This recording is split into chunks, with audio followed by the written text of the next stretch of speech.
Bonjour à tous, bonjour à toutes. Florence Waterloo, énergéticienne, sonothérapeute et médium chez Terre de Reiki à Dour en Belgique. Bienvenue sur ma chaîne. Merci aux abonnés, merci à tous ceux qui me suivent, merci pour vos petits messages, vos retours par rapport aux vidéos. Aujourd'hui, je vais aborder un thème qui m'a été demandé justement par quelqu'un. Donc voilà, je vais développer un sujet particulier. Je vais parler des animaux totems, animaux de pouvoir, animaux de guérison et évidemment le chamanisme, une chose en entraînant une autre. Donc moi, il faut savoir que je suis praticienne en chamanisme celtique depuis 2 ans maintenant environ.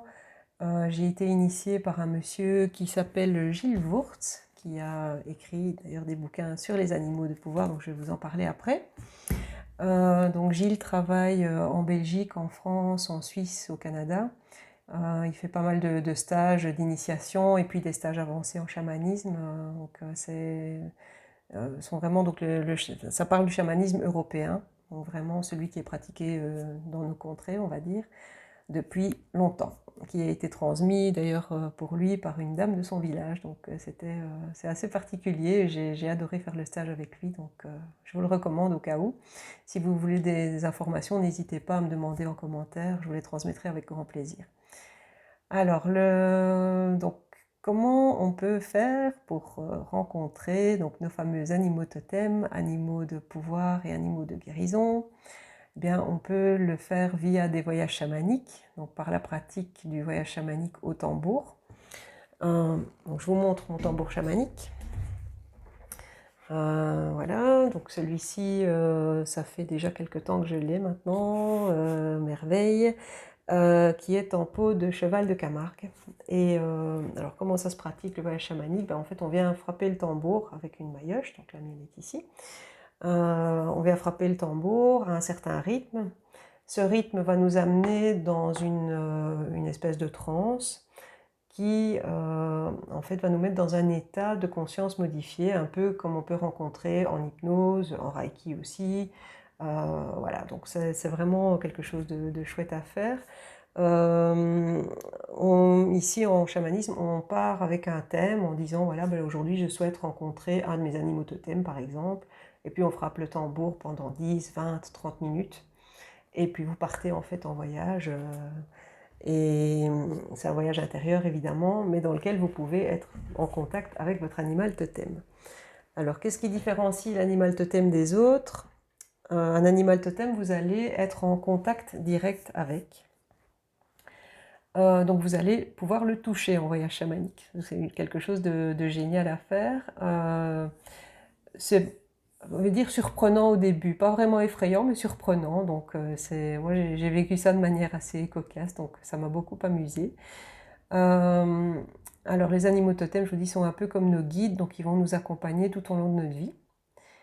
À la différence des animaux de pouvoir, qui sont en fait des animaux qu'on peut aussi croiser de la même manière, donc dans l'invisible, via la pratique du chamanisme, via les méditations guidées, même en hypnose, à mon avis, vous pouvez, s'il y a des gens qui aiment pratiquer l'hypnose, vous pouvez faire cette demande-là et partir dans ce thème-là. Alors les animaux de pouvoir, eux, vont venir nous délivrer des messages à un moment précis dans notre vie. Donc par exemple, vous pouvez poser une question avant de démarrer votre voyage et cet animal de pouvoir va venir vous rencontrer et répondre à votre question. En tout cas, de manière souvent imagée, donc c'est à vous un petit peu d'analyser ça et de voir ce que vous en tirez. Alors il y a aussi les animaux de guérison. Alors un animal de guérison va venir à un moment où vous en avez besoin. Chacun, on va dire, a un ou plusieurs animaux de guérison aussi. Moi j'en ai un, c'est le chat par exemple.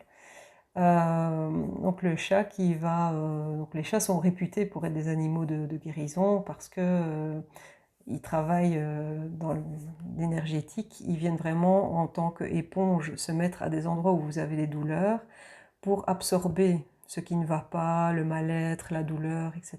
Et en gros, ils l'évacuent en sortant.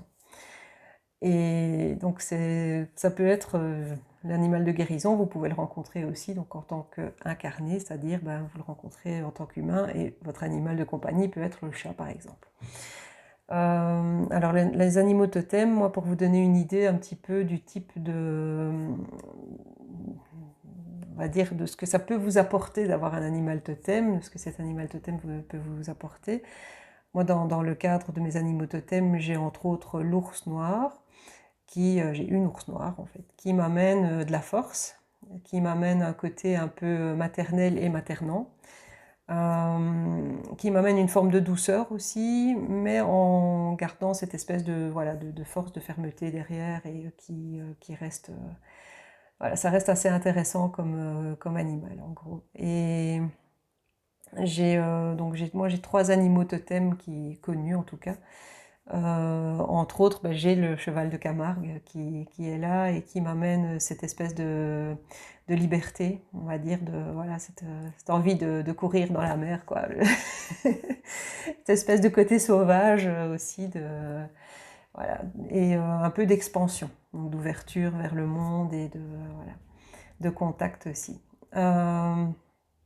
Alors, chaque animal que vous croisez aussi dans la nature peut avoir des messages à vous transmettre, donc en fonction du type d'animal que vous croisez. Ces animaux-là vont tout faire pour attirer votre attention, croiser votre regard, attendre limite que vous ayez un contact visuel ou auditif avec eux.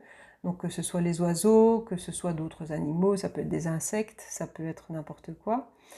Pour vous donner 1 ou 2 exemples, donc vous pouvez avoir un merle, le merle qui est le maître du chant en chamanisme, qui vient vraiment vous demander de ramener de la joie dans votre vie, donc, entre autres par le chant, donc, ou la musique. Vous voyez, si vous mettez de la musique dans votre vie, ça peut vous ramener de la joie. On peut croiser la buse, moi je vois souvent des buses où je les entends.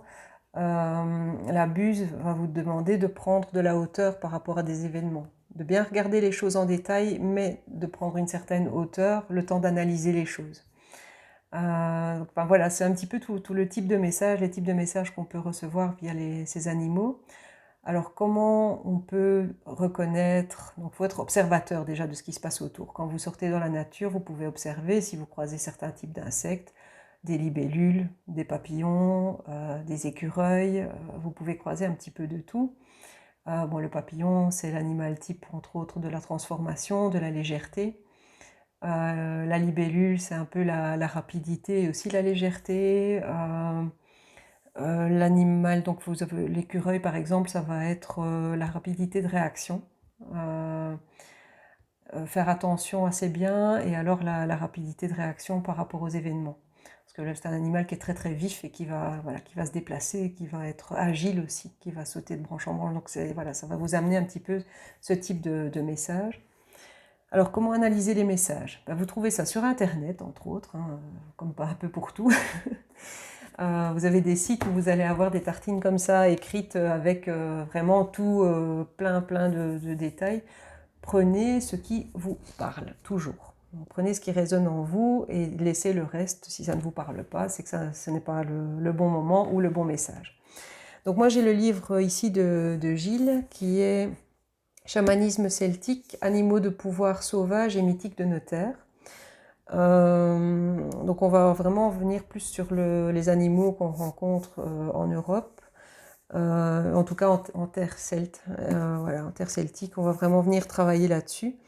Il y a aussi des animaux mythiques en fin de bouquin, donc il y a plein de choses, c'est assez détaillé. C'est un certain type d'interprétation, parce qu'évidemment il y en a plusieurs en fonction des bouquins que vous choisirez. J'en ai un autre qui est sympa avec une tête d'ours en couverture, donc mon animal totem entre autres, qui est À la rencontre de votre animal énergétique de Melissa Alvarez.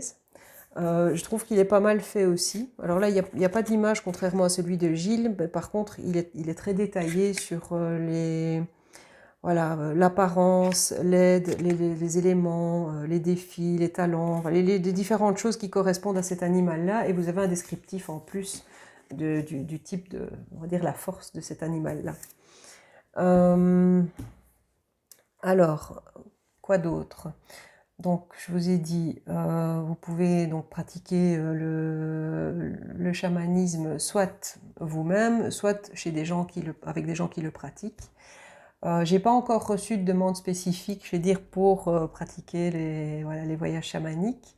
Je verrai, peut-être que j'en organiserai un jour, j'en sais rien pour le moment. Moi, j'intègre en fait le chamanisme à mon soin télé.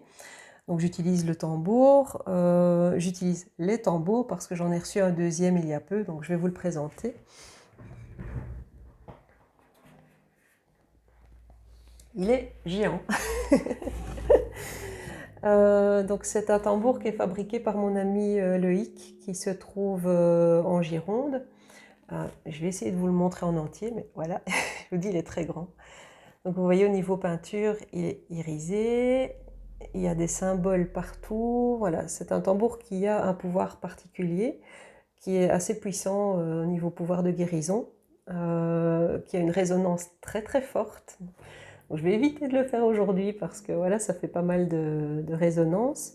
Déjà, quand je parle, j'ai l'impression de parler à l'intérieur, donc c'est bizarre. Voilà, mais ce tambour, donc je m'en sers aussi lors de mon soin télé et c'est un tambour de guérison aussi, donc chamanique. Voilà, il est absolument magnifique. Oups, voilà.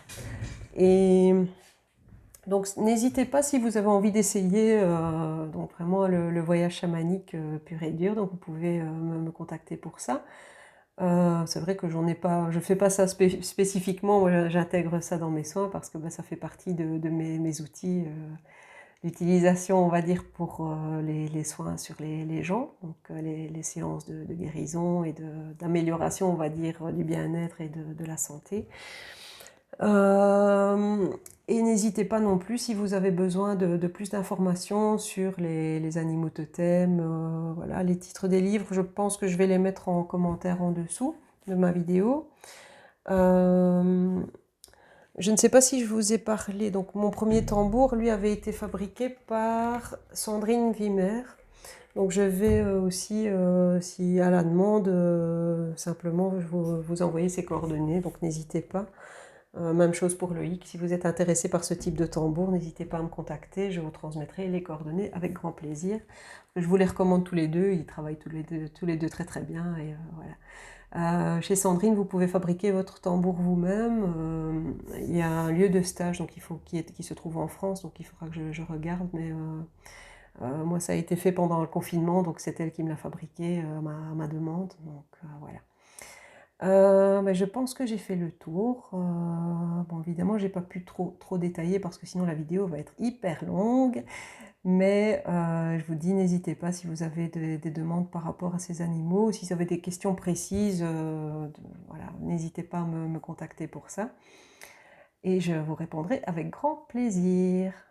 Je vous embrasse et je vous souhaite une belle journée, une belle soirée pour ceux qui regarderont la vidéo le soir. Et à très vite. Au revoir à tous.